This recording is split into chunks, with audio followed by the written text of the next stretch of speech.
morning, when you rise unwillingly, let this thought be present. I am rising to the work of a human being.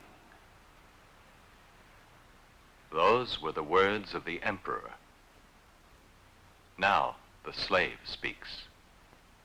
Have you not then, as a human being, received faculties to enable you to bear all that happens?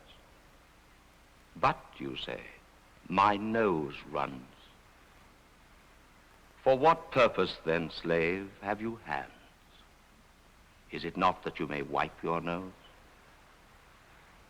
But is it, you ask, consistent with reason that there should be running of noses in the world? Nay, I reply.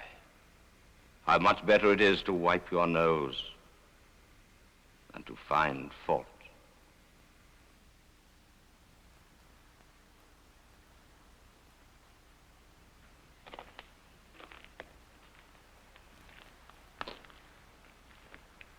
You have just been listening to voices from the past, the meditations of an emperor and the discourses of a slave. The emperor was Marcus Aurelius, who ruled the Roman world for 19 years during the 2nd century after Christ. The slave was Epictetus, born in the 1st century BC and brought to Rome as a slave during the violent reign of the Emperor Nero. Later freed, Epictetus became one of Rome's greatest philosophers. All around us is the country villa, not far from Rome, of another Roman ruler, the Emperor Hadrian. A great builder and a liberal patron of artists and writers, Hadrian was one of the good emperors. He gave the empire its longest period of good government, more than 80 years, from 98 to 180 AD. Epictetus, in Hadrian's time a famous teacher and philosopher, enjoyed his favor and patronage. As for Marcus Aurelius, Hadrian recognized his genius even as a child and later saw to it that Marcus would one day be ruler of the Roman world. So, by no great stretch of the imagination, we can, I think, after nearly 2,000 years, still hear the voices of Marcus Aurelius and Epictetus echoing among these ruins. What is this? You tell me the robber and the adulterer ought to be destroyed? By no means say so. Do not admire your clothes, my friend, and you will not be angry with the thief who steals them. Do not admire the beauty of your wife, and you will not be angry with the adulterer.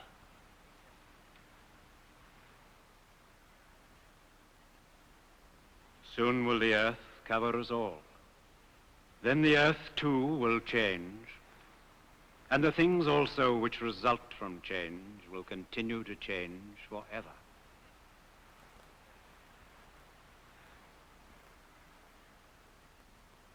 Both Marcus Aurelius the emperor and Epictetus the former slave were Stoic philosophers.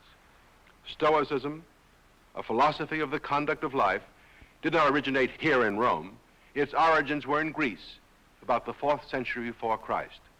But once transplanted to Roman soil, it took firm root and reached full flower here. Thus, the influence of Stoicism on all later philosophical thought derives its power from the Roman Stoics. Stoicism, in fact, is one of Rome's great contributions to our civilization, to our Western way of life. However, when we think of the legacy of Rome, we tend first to think of roads, the mighty Roman roads that connected all parts of the vast empire, of public buildings that even today impress us with their tremendous scale, of gigantic aqueducts carrying water mile after mile above their soaring arches. In Rome, someone has said, the true artist was the engineer, and Roman engineering is impressive even today. Still, important as it was, engineering was by no means Rome's greatest contribution to our Western civilization. Rome's enduring legacy was in the sphere of law and government. The idea of a republic, of constitutional government and citizenship, is magnificently set forth in the writings of the Greek philosophers, particularly Plato and Aristotle. But it was to the institutions of the Roman Republic that later generations, including the founders of our own republic, turned when they looked for a working model. In Plato and Aristotle, there are profound discussions of law and justice, but it is to the actual system of Roman jurisprudence, the codification of its laws, the work of its lawyers and judges, that we turn when we want concrete examples of men at work in the administration of justice. But what does this have to do with the Stoic philosophy? Just this.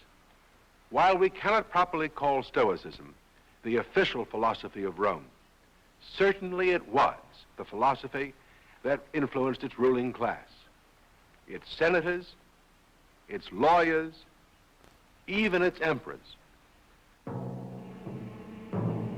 Marcus Aurelius, emperor of Rome from 161 AD until his death 19 years later, was a philosopher king. Perhaps the only example in Western history of Plato's ideal ruler. Frail, sensitive, peace-loving, his reign was far from peaceful. In the east, the Parthians invaded Syria. In the north, a restless movement of barbarian tribes threatened the Danube.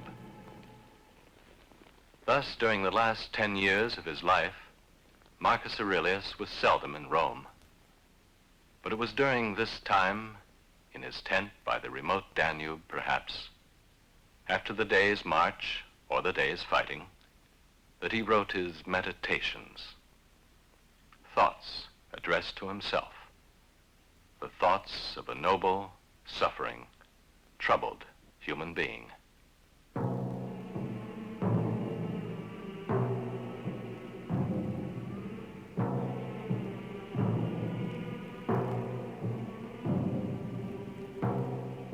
Of the philosopher Epictetus, we know little, but one anecdote illuminates his character. He knew, as a slave, the horrors of Nero's court, and was permanently lame by his master, the courtier of Nero.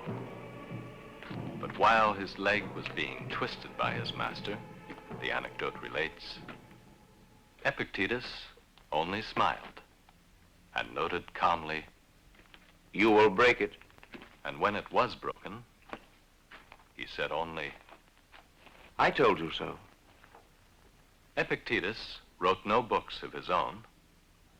His discourses were compiled by a student who took careful notes of his lectures. In the very language Epictetus used, the student writes, preserving the directness of his speech. The Meditations of Marcus Aurelius opens with an account of the things for which he is grateful, his education, and the influence of various people on his character. From my grandfather, Verus, I learned good morals and the government of my temper. From the reputation and remembrance of my father, modesty. Among the good teachers to whom Marcus tells us he was indebted were several Stoic philosophers. One of these was the Roman Stoic Claudius Maximus. From Claudius Maximus, I learned self-government and not to be led aside by anything, and cheerfulness in all circumstances, as well as in illness, and to do what was set before me without complaining. Another good teacher to whom Marcus was indebted was the Stoic Rusticus. I received the impression that my character required improvement and discipline. It was such influences and training that produced the Stoic emperor Marcus Aurelius.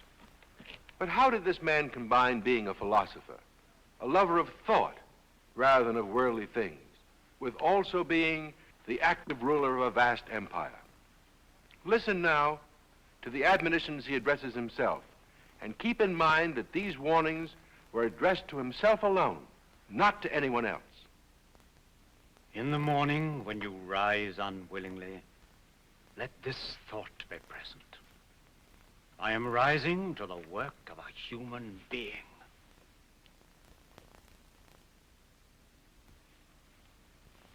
Why then am I dissatisfied? If I am going to do the things for which I exist and for which I have been brought into the world. Or have I been made for this? To lie in the bedclothes and keep myself warm. Since Marcus Aurelius was an emperor, we might think that it was easy for him to live the good life to which he'd aspired since his childhood. On the contrary, it was more difficult. Take care, he warns himself. Take care that you are not made into a Caesar. For such things happen. Strive to continue to be such as philosophy wished to make you. For as your thoughts are, so also will be the character of your mind. Let your thoughts then be such as these. For instance, that wherever a man can live, there he can live well. But you must live in a palace. Well then, you can also live well in a palace. If any man is unhappy, remember that his unhappiness is his own fault. Epictetus, of course, did not live in a palace surrounded by the temptations of luxury and power. But the Stoic attitude toward life made him face life's problems in the same way. You have listened to the emperor telling himself how to combine living well with being an emperor. Now let the slave tell you how any man, slave or emperor, can enjoy freedom and tranquility. He is free who lives as he wishes to live, whose desires attain their purpose, and who does not fall into that which he would avoid. But who can live as he wishes? Only the man of virtue and wisdom, Epictetus tells us. Only the man who controls his desires. He alone is free who desires nothing that belongs to others, or things which are not in his power either to have or not to have. The only road that leads to freedom, the only release from slavery is this: to be able to say with your whole soul, lead me, destiny, the way I am bid by you to go. If you think over what you have heard, you will begin to detect the outlines of the central themes in Stoic thought. We should be concerned only with that which is within our power. Strictly speaking, our own will is the only thing wholly within our power. Everything external to our will, all surrounding circumstances or anything that happens to us, is neither good nor evil. It is within the power of our will to form either a favorable or an unfavorable opinion of anything external to us, or to suspend judgment about it entirely. With these central themes of Stoicism in mind, we can understand Epictetus when he tells us, Men are disturbed not by the things which happen, but by their opinions about the things. For example, death is nothing terrible,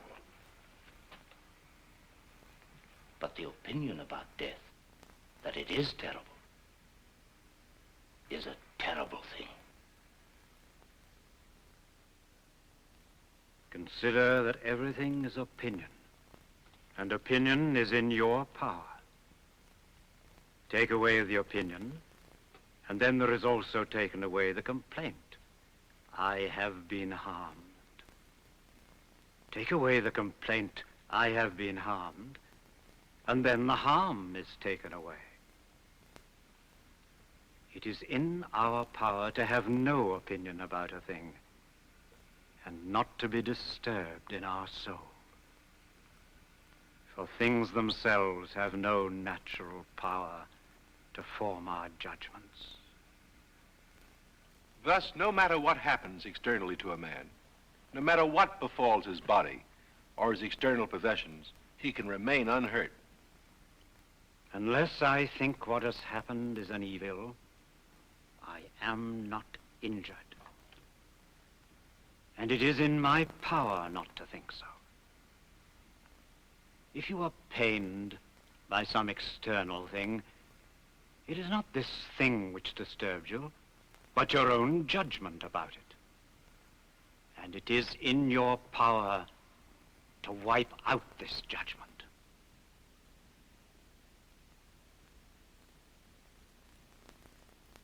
Pain, for instance, is an evil either to the body or to the soul. But it is in the power of the soul to maintain its own serenity and tranquility, and not to think that pain is an evil.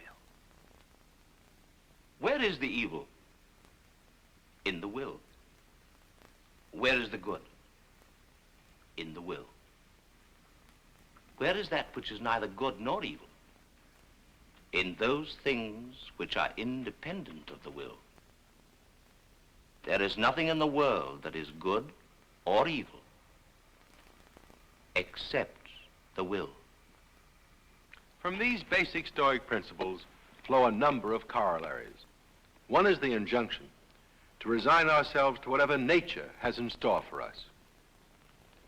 Whether the universe is a concourse of atoms or nature a system, let this first be established. That I am a part of the whole which is governed by nature.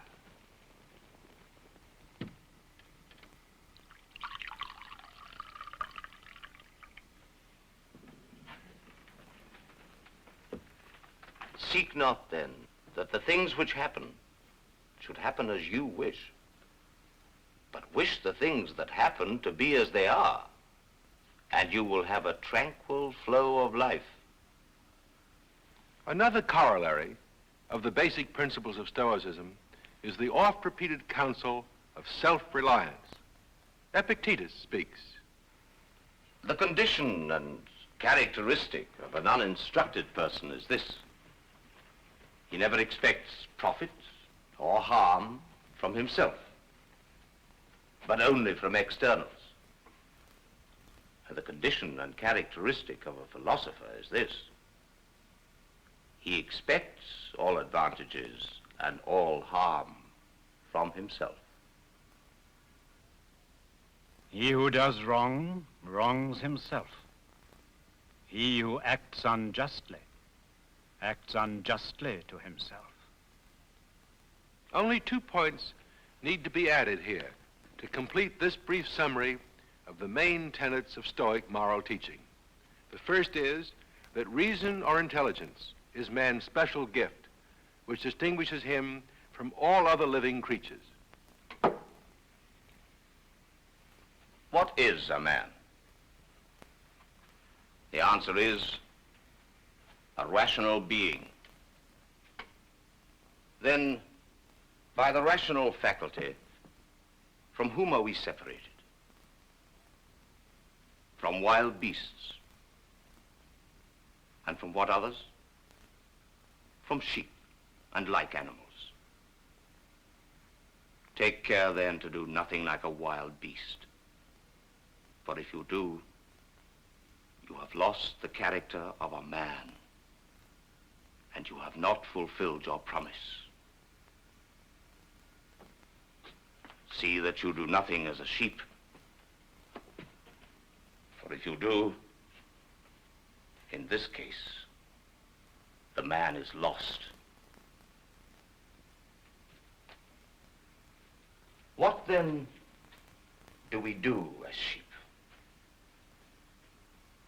When we act gluttonously, when we act lewdly, when we act rashly, filthily, inconsiderately, to what have we declined?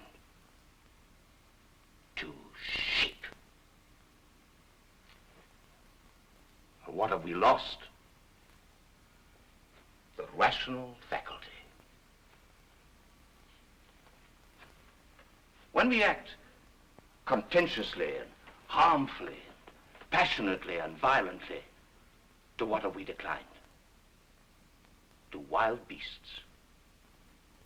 Consequently, some of us are great wild beasts, and others little beasts of a bad disposition and small.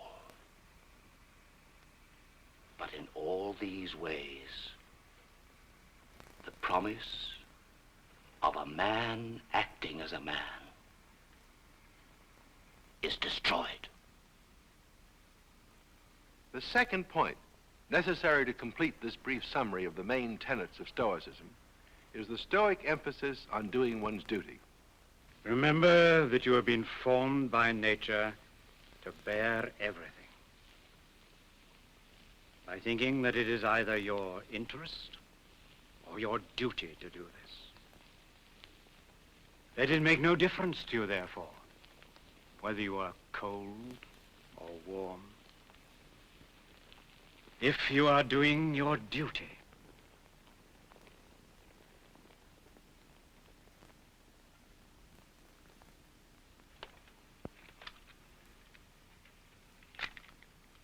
do what is necessary.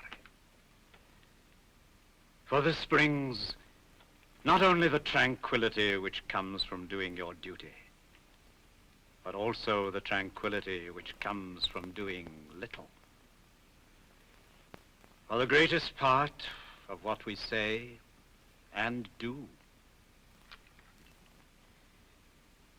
is unnecessary.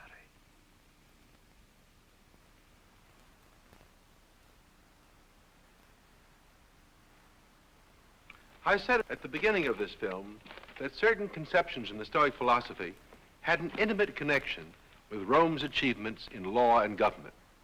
The most important for our consideration here is the Stoic conception of man as a social animal, having duties to his fellow men, and deriving his humanity from being a part of the social whole.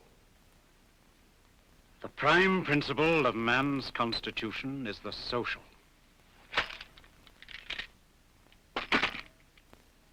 We are made for society, and our good lies in society.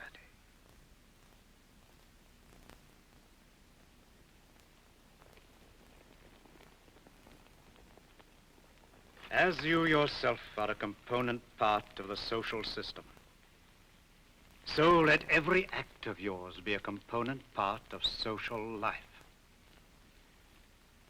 Do nothing inconsiderately or without purpose, and make your acts refer to nothing but a social end. This conception of the unity of mankind led the Stoics to a vision of world unity. They looked upon the rational principle in nature as divine. It not only harmonized man with nature, but united man with man. All men are brothers in nature, and as offsprings of nature, they are all children of God.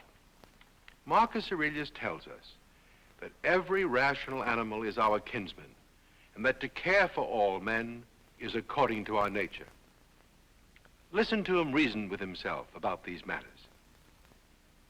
If our intellectual part is common, the reason in respect of which we are rational beings is also common. If this is so, common also is the reason which commands us what to do and what not to do. If this is so, there is also a law common to all men. If this is so,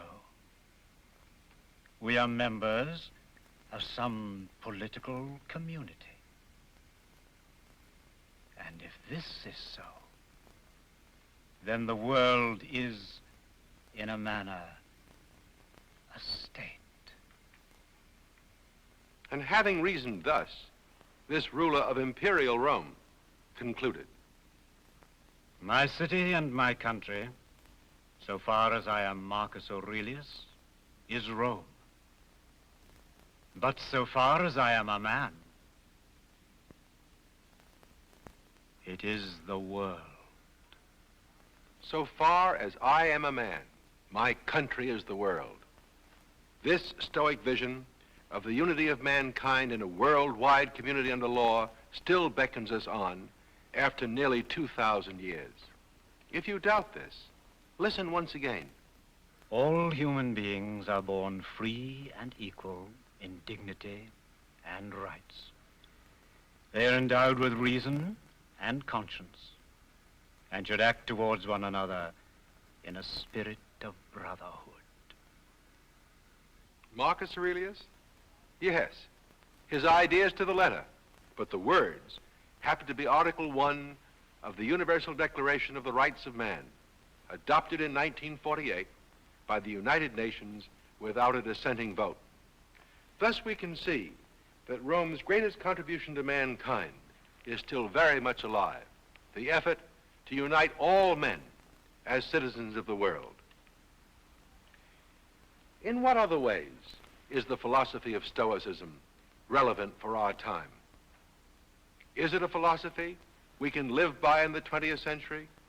Can you, for example, agree with Marcus Aurelius when he says, Let it make no difference to you whether you are cold or warm, if you are doing your duty. Do you agree with Epictetus on this point? If any man is unhappy, remember that his unhappiness is his own fault.